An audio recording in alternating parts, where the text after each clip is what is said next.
एक दिन भगवान कबीर परमेश्वर जी ने कहा कि अभी मैं भक्तों के या घरों पर चलेंगे, किस दूर संभाल के आते हैं अपनी फसल को।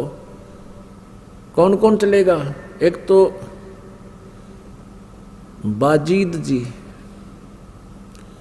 और एक कमाल। कमाल कहने लगा, महाराज जी मैं तो आपके साथ अवश्य चलूंगा, आपकी सुविधाओं का सब ध्यान थोड़े रख सकते हैं। परमात्मा कबीर परमेश्वर जी बोले ठीक है बेटा चलो। अब वो फरीद जी ना वो वाजिद जी जिसने राज त्याग दिया था, मुसलमान थे वह, और जंगल में जाकर बैठ गए थे। वहाँ भी परमात्मा उनको मिले थे, बेटा घर त्यागने, राज त्यागने से और जंगल में कुटी बना लेने से परमात्मा प्राप्ति, अल्लाह प्राप्ति नहीं होगी जब तक आपकी साधना ठीक ना होगी। तब परमेश्वर ने उनको ज्ञान दिया था। उसके बाद वो मालिक के पास आ जाते थे, सत्संग सुनते थे और फिर अपनी कुटिया में चले जाते थे। तो वो बाजिद जी और कमाल जी और परमेश्वर जी तीनों चल पड़े। उधर से सम्मन नेकी और उनका पुत्र सेऊ जो 12-13 वर्ष की उम्र का था,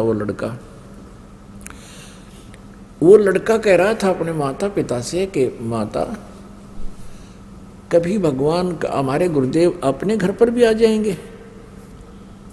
अब माँ कह रही थी बेटा उनके तो लाखों शिष्य हो गए हैं, अब किस किस के घर जाएंगे, वो तो हमारे साथ ही रहते हैं, हमारे अंग संग रहते हैं बेटा, वो तो पल भी दूर नहीं होते।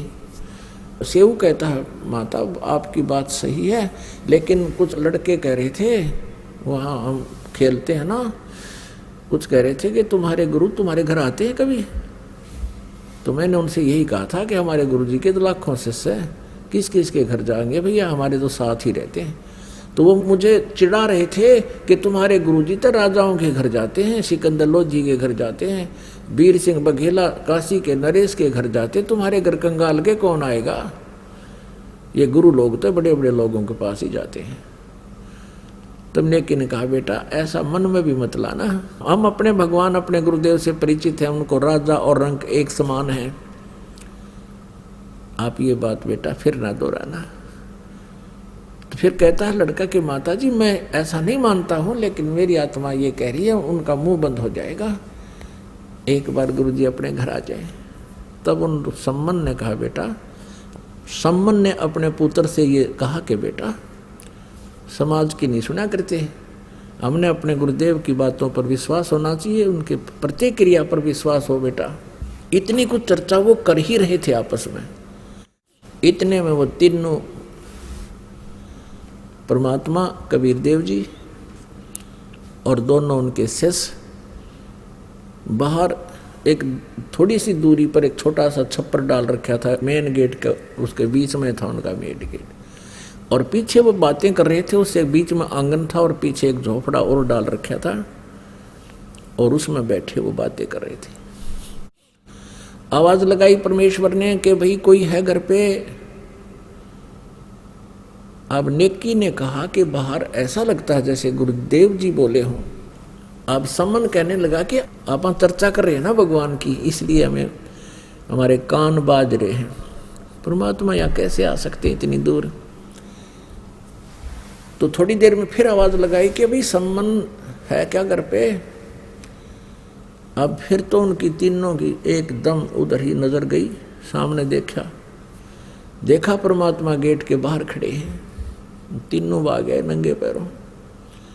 अब यूं खड़े होकर तीनों मुंह की तरफ देख रहे हैं कि हम सौपन तो नहीं देख रहे हैं, सचमुच परमात्मा यहाँ आगे हैं क्या। आंखें मल रही हैं, आंखों में आंसू आने लगी है। अब ये कहना भी भूल गए, कहा जो अंदर प्रवेश करो गुरुदेव। तब कमाल ने कहा कि गुरुजी को यहीं खड़ा रखोगे क्या, अंदर भी तो लेकर जाने की कहो। तब उनकी वो एकदम सपना सा टूटा कि आ जाओ भगवान अंदर आ जाओ।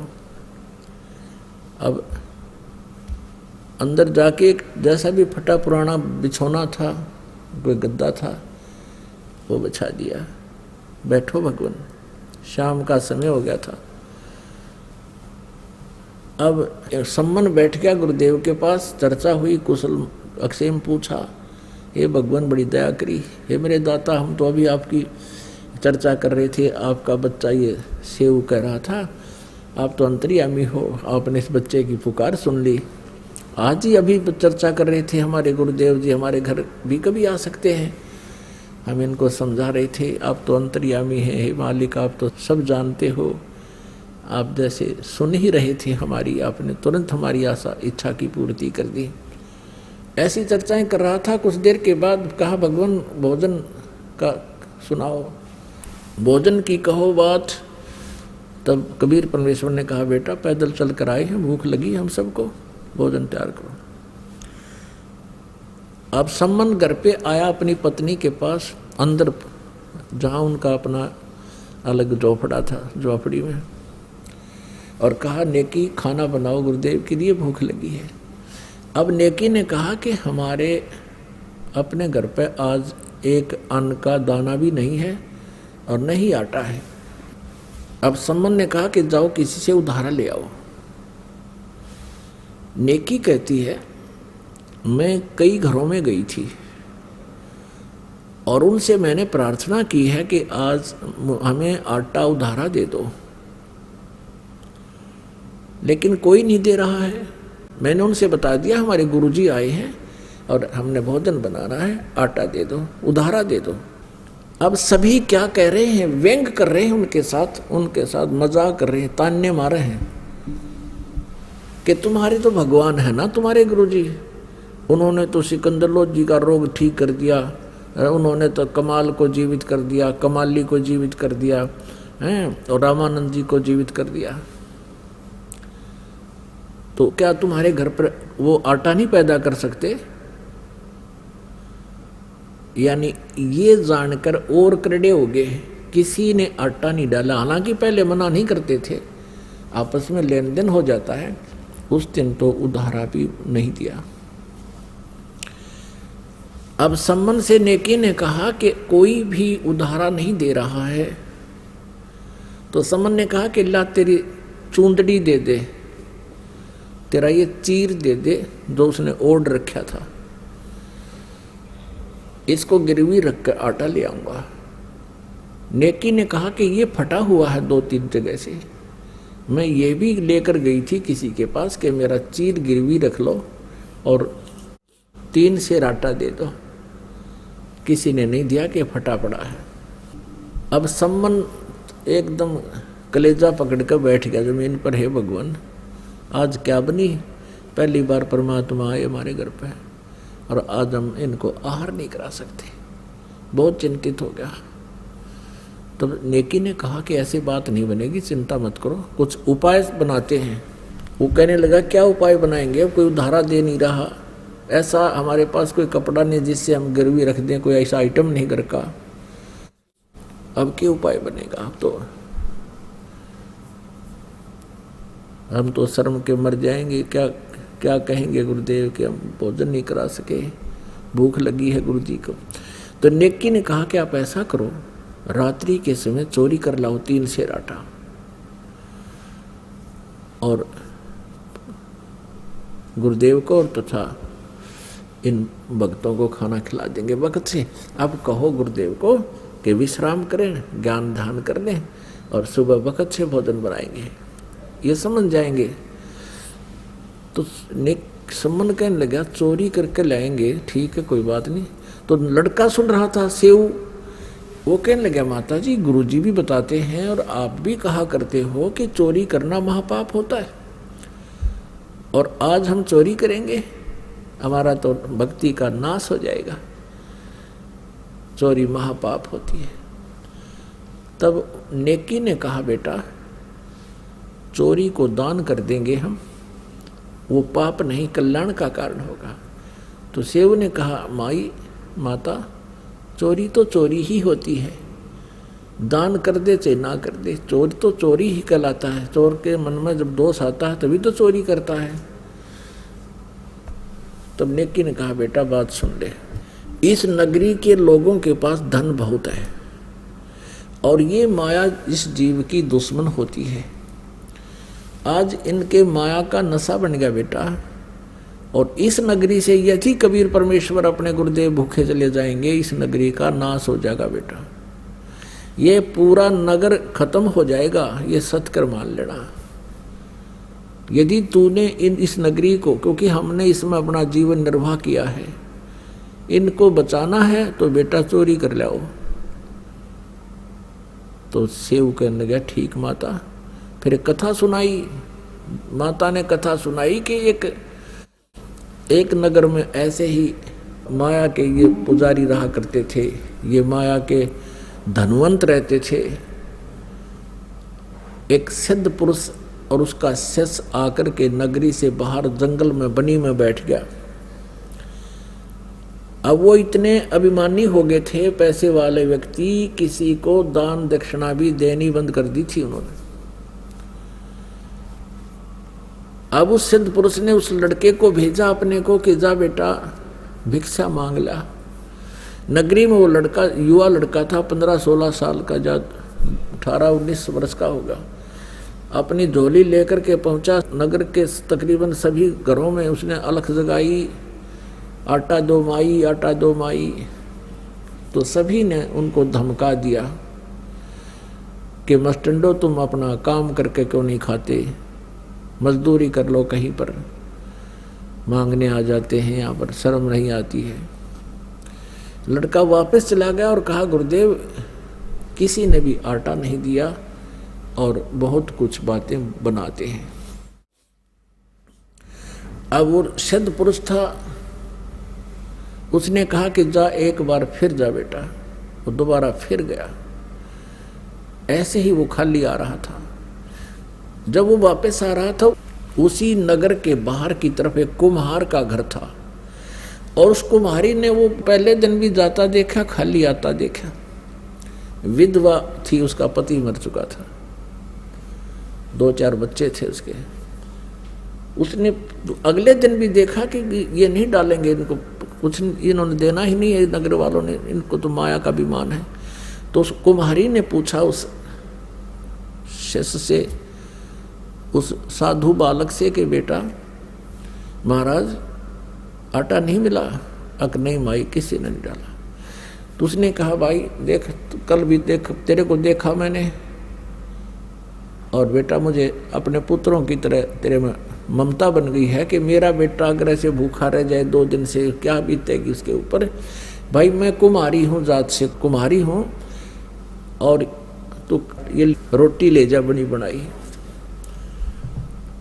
और अपने गुरुजी से बता देना बेटा बाद में खाना, कहीं वो फिर मुझे शराप ना दे दे। भाई कई महात्मा ऐसे होते हैं जो अन्य जाति वालों का नहीं खाते, ब्राह्मण बणियों का ही खाते हैं या क्षत्रियों का खाते हैं। उसने ऐसा ही किया, ठीक है माई दे दो। अब उसने जाते अपने गुरुदेव से कहा कि गुरुदेव पूरी नगरी में घूमा, किसी ने आटा नहीं दिया, उल्ट सुल्ट बातें बना रहे हैं, बहुत भली बुरी कह रहे हैं आपके बारे में, मेरे बारे में। और बाहर की तरफ एक कुम्हारी का घर था, उसने सारी कहानी बताई। उसकी आंखों में आंसू आ गए गुरुदेव, और वो कह रही थी बेटा अपने गुरुदेव को बता के फिर ये रोटी खाना। ये रोटी उसने दी है 2 व्यक्तियों की। तब उसने कहा संत ने कि बेटा तू रोटी खा ले। भूख लाग गई थी, बच्चे ने भोजन खा लिया, और बेटा अब न्यू कर रखते, मैं भी खा लूंगा बाद में। और अब तू वापस जा, उस माई ने कह दे कि सूर्य अस्त होने से पहले पहले इस नगरी ने त्याग दे, और जहां भी तू पहुंच जाएगी सूर्यास्त से पहले पहले वहीं रुक जाना, तेरा वहीं बस जाएगी तो तेरा पूरा वंश चलेगा वहां पे। और उसको बता देना किसी से कहे नहीं ये बात जो हम बताने जा रहे हैं। रात्रि के समय ये नगर नहीं रहेगा, ये सारा खत्म होगा। अब लड़का वापस आया, उसने सोचा माई थी नौकूंगा तो घर छोड़ दे, तो यह भी नो सोचेगी अच्छी आपत मोली रोटी खुआ कर मेरा घर छूट गया। तो उसने सारी कहानी बताई कि माई हमारे गुरुजी बहुत पहुंचे हुए महापुरुष हैं और इस नगरी से बहुत दुखी हो गए हैं कि इनमें इतना अभिमान हो गया, ये राक्षस टाइप हो गए हैं, भगवान से भी नहीं डरते, और अतिथि को तो वैसे भी आहार करा दिया करते हैं, और ये इतनी बकवास कर रहे हैं। आज ये नगर माई रात ने खत्म हो जाएगा, और अब दिन के 12 बजे हैं, तू निकल जा फटाफट अपने सारे सामान को लेकर चली जा, जहाँ सूर्य अस्त हो जाए, दिन छिप जाए तो वहीं रुक जाइए, तो वहीं बस जाएगी। आशीर्वाद है गुरु जी का। अब उस समय उसको पता होता था कि सचमुच साधु ने जो वचन काट दिया वो टला नहीं का। उसने तो उसी समय अपने बच्चों के साथ अपने गद्या पर सामान लाद दिया और चल पड़ी। सूर्यास्त जहाँ हुआ वहाँ रुकेगी। तो रात्रि के समय वो पूरा नगर उस संत ने नष्ट कर दिया कि इसे राक्षसों को तो एक के दिन खत्म कर दिया जाए तो अच्छा है। तो पूरा नगर खत्म हो गया। कहते वहाँ से फिर वो माई दूर जाकर बस गई। फिर वहाँ लोग इकट्ठे हो गए, भी कैसे का उन्होंने सारी कहानी बता दी कैसे ऐसे। तो वहाँ लोगों ने इकट्ठा होकर उसको ज़मीन भी दे दी, उसके निर्वाह के लिए पैसे भी दे दिए, उस माई के ठाठम ठाठ कर दिए और उनका नाश कर दिया। तो धर्म तो दसके नहीं, दसके तीनों लोग, खैर आए तुम्हें खैर है कीजिए आत्म भोग। अब यह कथा सुनाई उस नेकी ने अपने पुत्र से उतर कि बेटा इस नगरी का न्यू नाश हो जाएगा, इसको बचाना है और परमात्मा को इन्हीं का अन्न खवाना पड़ेगा, नहीं तो बात बिगड़ गई कति। ये तो अभिमानी हो रहे हैं, आसमान में चढ़ रहे हैं आजकल, सातवें आसमान पर घूम रहे हैं इनके दिमाग, और माया जीव का नाश होती है बेटा। तो शेव ने कहा माता फिर हम चोरी करेंगे। रात ने पिता पुत्र दोनों चोरी करने चल पड़े। एक सेठ की दुकान में घर में सुराख बना लिया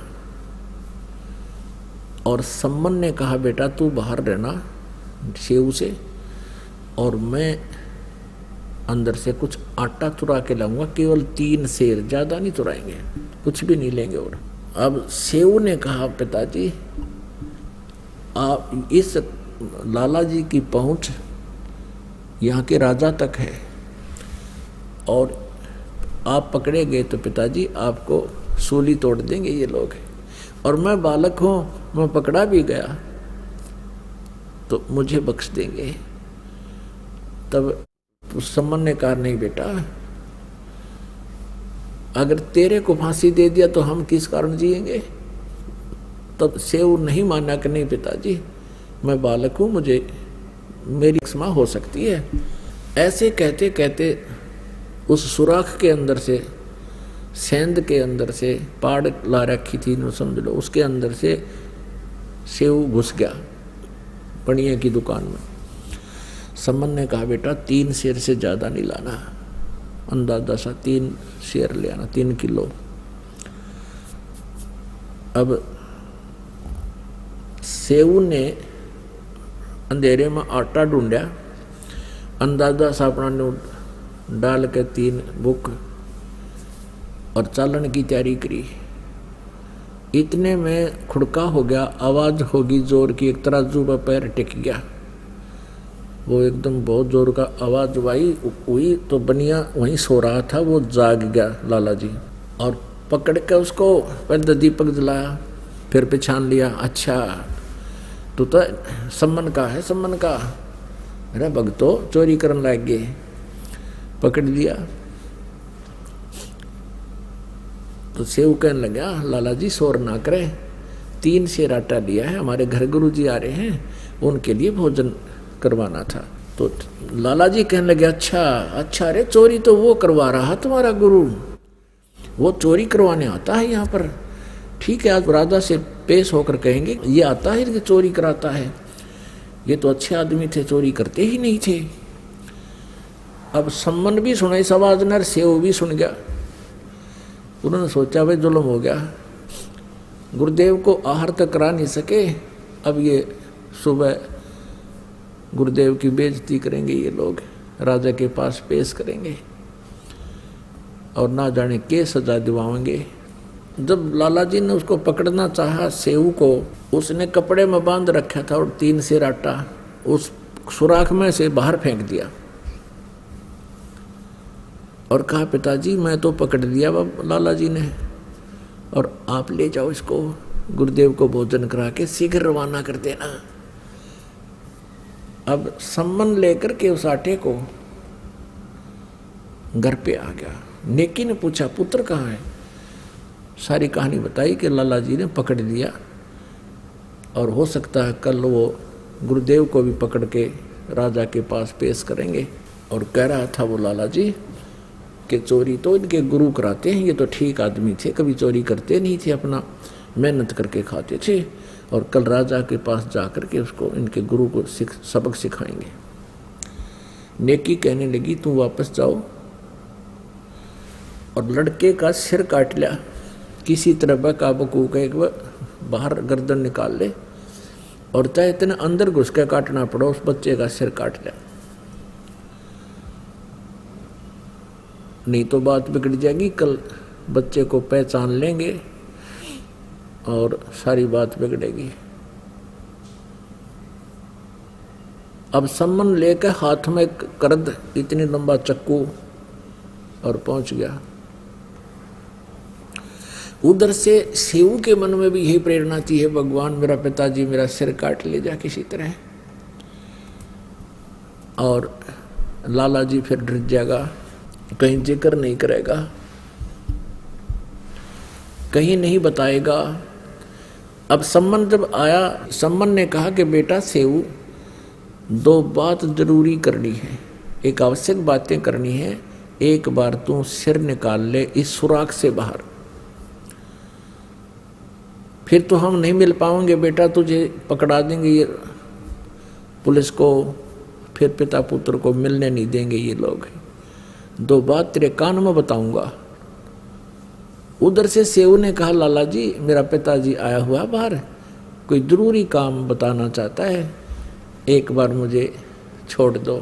सेठ बोला तू भाग जाएगा, ऐसे कैसे छोड़ दो, तू भाग जाएगा। उसने कहा नहीं भागूंगा मैं, कि नहीं कोई विश्वास नहीं। अब सेऊ ने कहा कि आप मेरे पैर का रस्सा बांध दो, इतना लूज कर दो, इतना ढीला छोड़ दो कि मैं केवल गर्दन बाहर निकाल लूँ, बिल्कुल फ्री ना करो। अब लाला जी ने सोचा भाई के हो गया, 3 शेर चुनने तो ले गए हैं बेचारे, ढीला बांध दिया, रस्सा थाम के बांध रखा था और कर दिया ढीला, ले बतला ले। उन्होंने सिर बाहर निकाला, जब बाहर सिर निकाल लिया तो सेऊ बाट इंतजार कर रहा है कि पिताजी कोई बात कहे, लेकिन बाप था हाथ पीछे का पीछे रहेगा, वो कर्द छुपा रखी थी, तलवार छुपा रखी थी। तब उस लड़के ने कहा 12-13 वर्ष के बच्चे ने कि पिताजी मेरी गर्दन काट ले जाओ, यदि आप मेरे बाप हो तो मेरी गर्दन काट ले जाओ। इतना कहते ही सम्मन में भी करंट सा आ गया और बेटे की गर्दन काट के शीश न उठा ले गया। नेकी बोली इसको ताक में रख दे, यानी अलमारी के एक हिस्से में,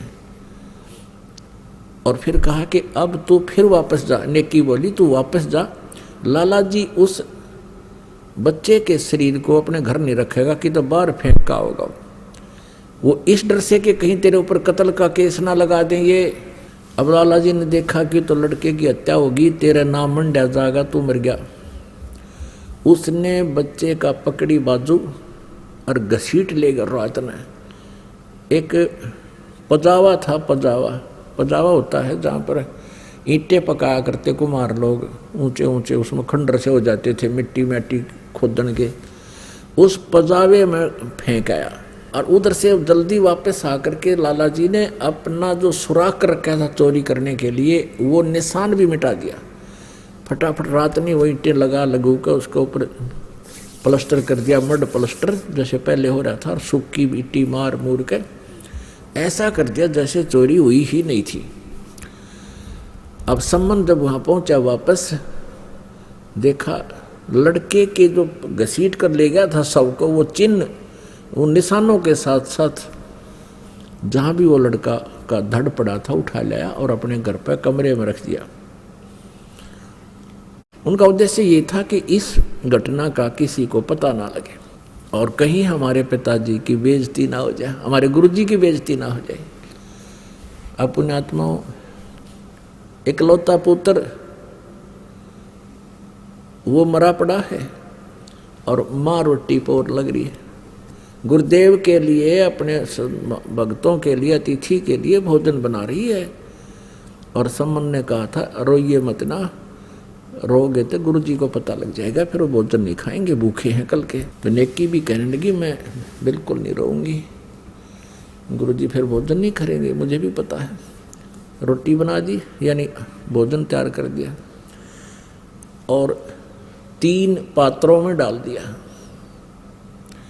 और कहा महाराज जी भोजन पालो, यानी बखत से उठा दिए। अब खा पी कर चले जाएंगे, बाद में कहीं इनको पता लग जाए।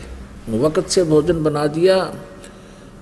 परमात्मा, कबीर देव जी, साथ में वो दोनों भक्त आकर बैठ गए लाइन में, पंक्ति में। 3 पात्रों में भोजन डाल रखा था। तब परमेश्वर ने कहा बेटा इनको 6 पात्रों में कर दो, 3 तुम हो 3 हम हैं, आज इकट्ठा ही बैठकर खाएंगे। अब फंस की बात। सम्मन कहता है नहीं गुरुदेव आप खाओ, हम तो बाद में खा लेंगे, आपको भूख लगी है, कल के भूखे हो। परमात्मा बोले भाई नहीं, जो मैं कहूँ ऐसे करो। उन्होंने 5 पात्रों में डाल दिया। गुरुदेव ने कहा नहीं 6 में डालो इनको। वो सारा भोजन को डिवाइड कर लिया, वो तो उतना ही था, सारा ही बनाया 6 पात्रों में डाल दिया। और उन्होंने सोची ई पूछेंगे सेव कहाँ है, और झूठ बोलेंगे तो मर गए, सच्ची बोलेंगे तो रोटी खानी। बहुत चिंतित हो गए, बहुत चिंतित हो गए। अरे ये तो टेंशन फ्री परमात्मा है, टेंशन फ्री करने वाले। उनसे नहीं पूछा मालिक ने,